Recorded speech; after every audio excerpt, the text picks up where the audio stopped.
I thought I'd turn these drawers I got into this.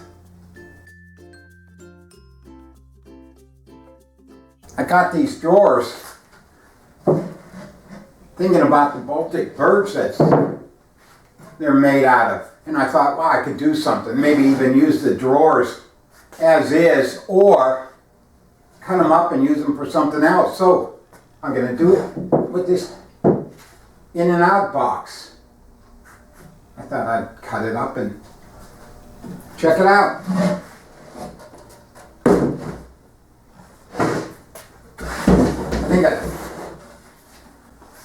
I think I got all these for about $2 each. And I'm going to use some of this oak that someone gave me. Let's see what we can do. Turn it into a 3-tier in and out box.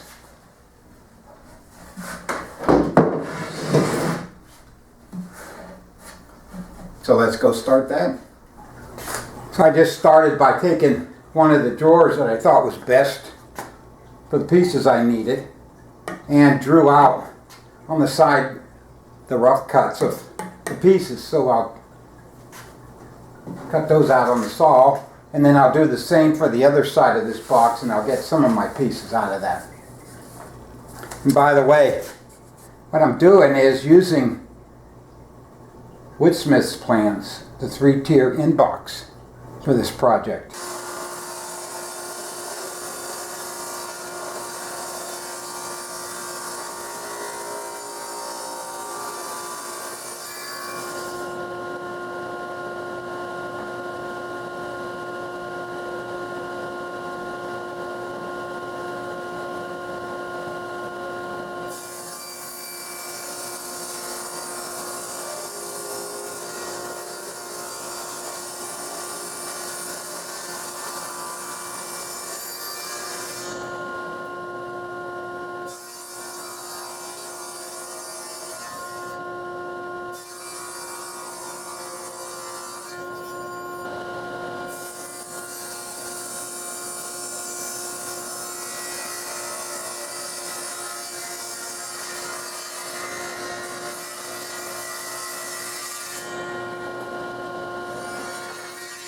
Well, I almost got all the parts out of that one drawer that I cut down.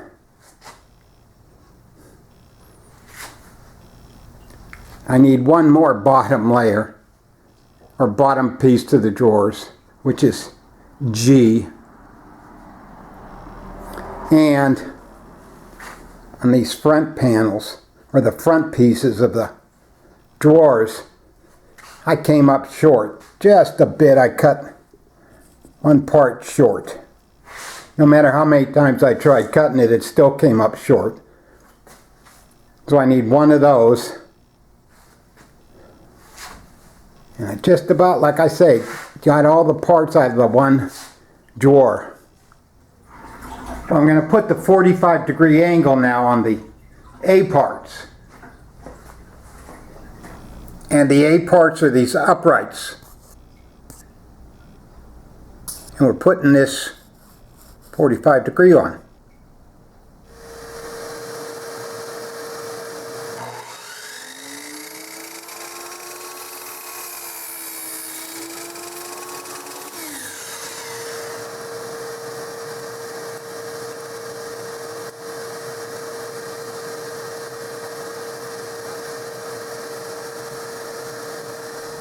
Next up is cutting the 45-degree cuts on the tops of the uprights of A. Now you got to be careful. You can't cut them all the same. There's two cutting in, two goes the opposite way. And so what I did,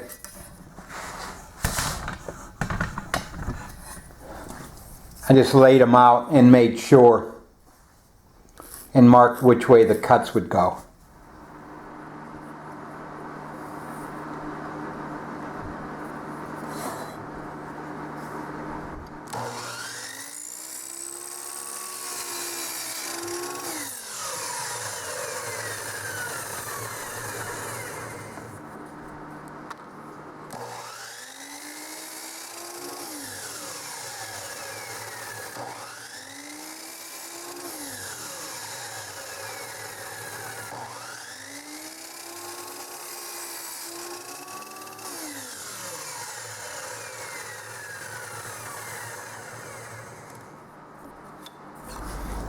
Next up, I need to cut the spline curves on top of the uprights, A pieces.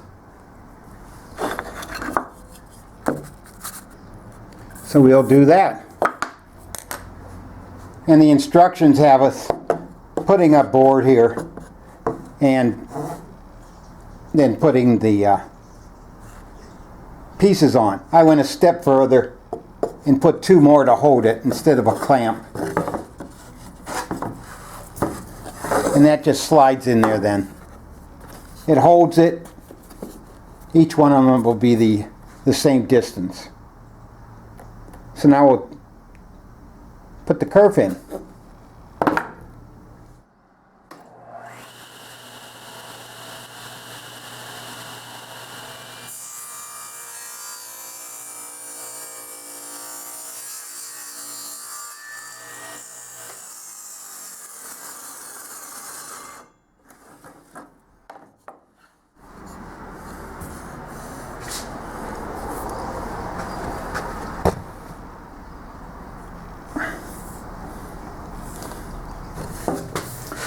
Well, it's time to work on the trays. I put one together.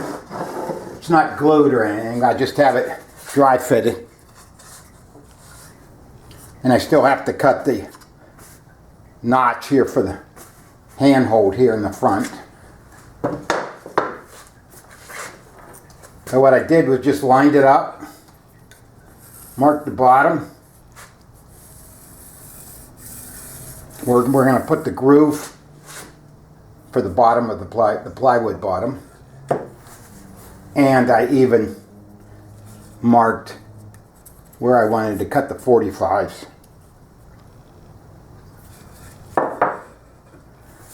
So let's go use the router and put a groove in. Well, after a couple of test runs, I'm putting in the groove. I've got it all set up, and we'll proceed to put the grooves in. And one of my thoughts about putting the groove in and then cutting the 45-degree edge is if I get any tear out, the 45-degree edge will cut that off.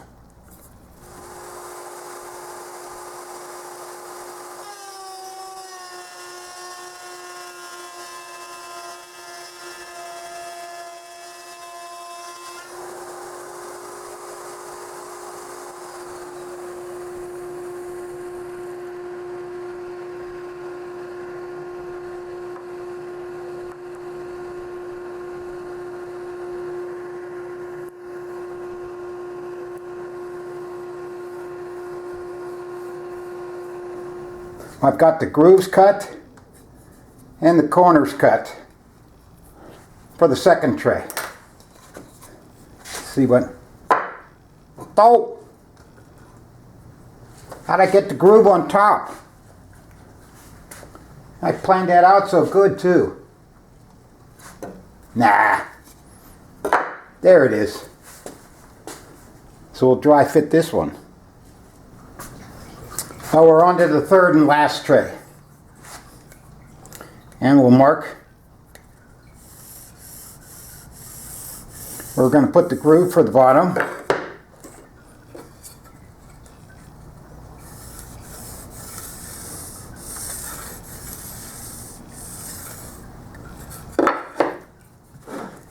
We'll go do that.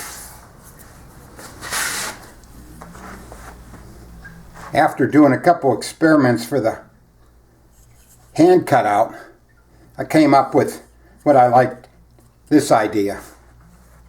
So I used that to roughly mark out where the cutout will be on the front of each tray.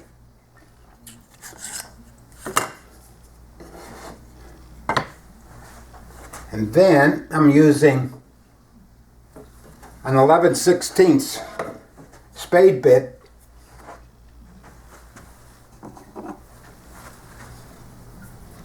to cut out the lower corners.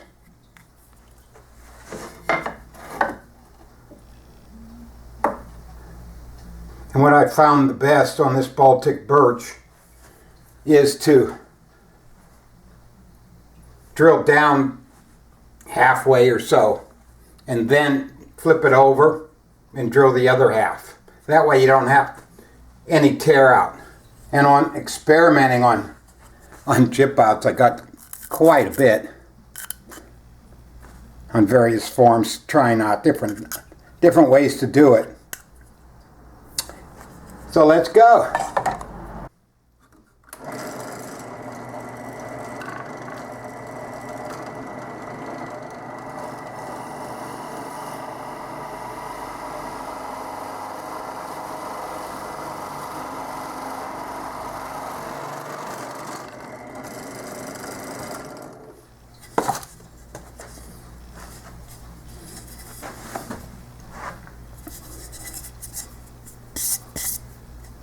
It worked. No tear out.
Well, with all 3 trays cut now, I need to route a groove into the bottom 2 trays for the guide to slide on.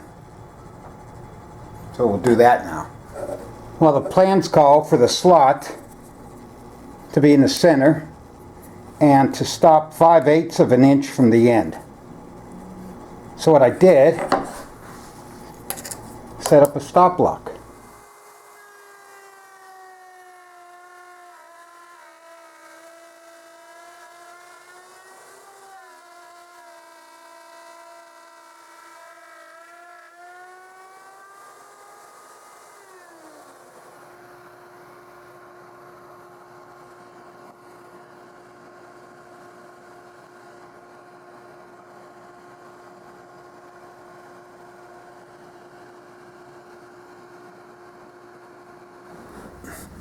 Well, on to the next step, which will be putting splines now onto our U-shaped frame.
I've got the top two bars now glued onto the U-shaped frame. This is about the best way I found to clamp it up. And I used a spacer bar in here to keep it square, and one drawer to make sure that worked. So now all we have to do is unclamp it all and cut off these spline pieces. I didn't use contrasting splines because I didn't have them. So I just used pieces of ash that I had. That ought to work. Alright, we'll cut these off, the splines off like I said, and we'll round the corners.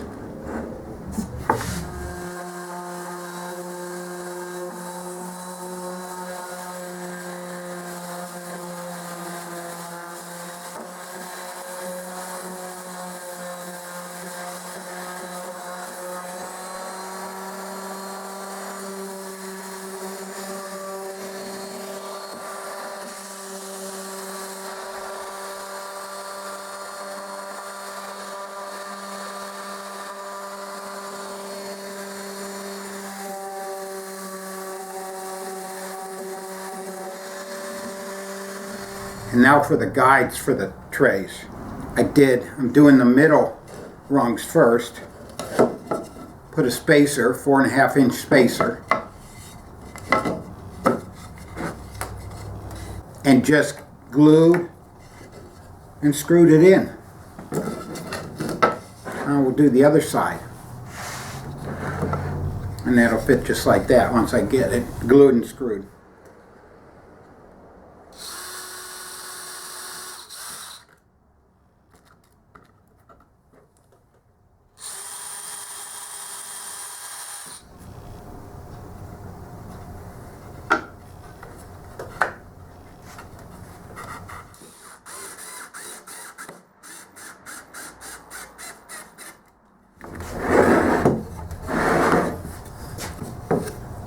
Let's see how the middle tray works.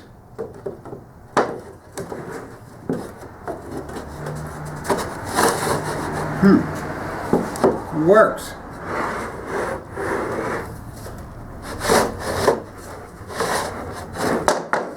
Once I get them all on, I'll give this a waxing, make it slide even easier.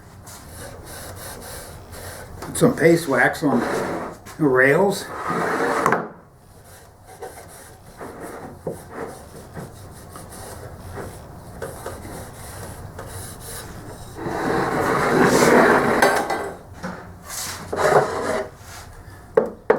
And we'll put some on the slots here.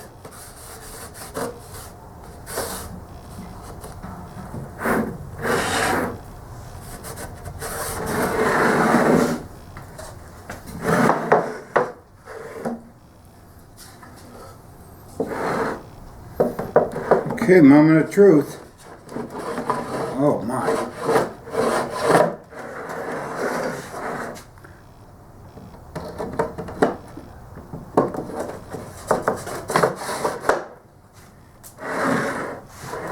Look at that.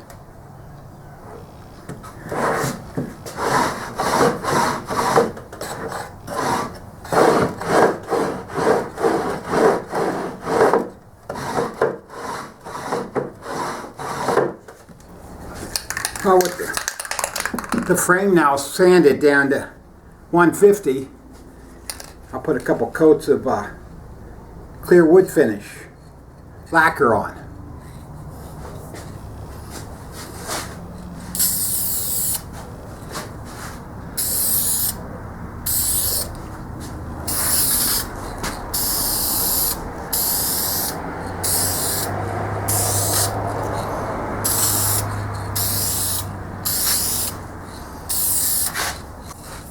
So we'll now just wait 30 minutes, put on our second coat.